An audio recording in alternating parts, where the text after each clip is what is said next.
നമ്മൾ ഉച്ചയ്ക്ക് കിടക്കുകയാണ് കേട്ടോ. ചൂടൊക്കെയല്ല, പേസി ഇട്ടിട്ടത് ഒരാൾ വന്ന് വിളിക്കുന്നുണ്ട് പുറത്ത്. കുട്ടാപ്പിയേ, എന്തടാ പൊന്നേ? വിളിക്കും, നോക്കിക്കോ. ഇത്ര നേരം വിളിച്ചുകൊണ്ടിരിക്കുകയാണ്. അപ്പം ഞാൻ ഡോർ തുറക്കുന്ന കണ്ടപ്പോൾ ആള് വിളി നിർത്തി. കുട്ടാപ്പി എവിടെക്കാ? എവിടെ എൻ്റെ കുട്ടാപ്പി? എവിടെന്ന് വിളിക്കുന്നുണ്ട്. എവിടെ എൻ്റെ കുട്ടി? എവിടെന്ന്? ഉമ്മന്റെ കുട്ടി എവിടെ?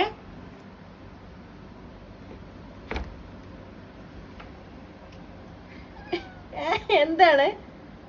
എവിടേക്കാണ്? ഇങ്ങോട്ട് വാ. ഇനി നേരെ ബെഡിൽ കയറിക്കാം. Bedsheet വിരിച്ചിട്ടില്ല, bedsheet വിരിക്കാൻ പാടിട്ട്. ഇതൊക്കെ അവിടെ കിടക്കുള്ളൂ. അപ്പൊ എന്ത് കിടക്കുള്ളൂ? വിളിക്കുന്ന കുട്ടീനെ മുട്ടി മുട്ടി നടക്കുന്ന മൂപ്പര് കണ്ട. വിളിക്കുക, അവിടെ കിടന്നോളം പറയല്ല. നമ്മുടെ പൊന്ന് എനിക്ക് ചൊത്തുവാ. തങ്കമാണ് തങ്കം. ഇന്നൊരുത്തിന് അവിടെ കബോർഡിന്റെ അടിയിൽ കിടന്ന് ഉറങ്ങുന്നുണ്ടാവും.